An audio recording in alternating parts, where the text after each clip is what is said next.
আরে পিছনে আছেন আপনি,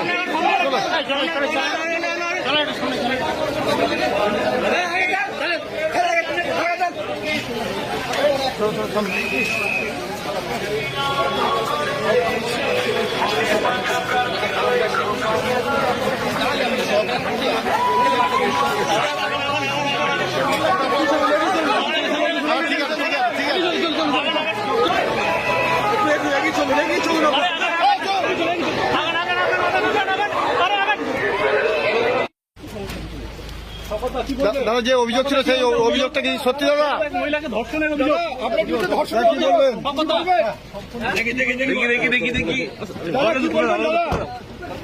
দাদা থেকে নিয়ে যাওয়া হলো, আপনার কোথায় নিয়ে পুলিশ সেটা আমরা দেখবো।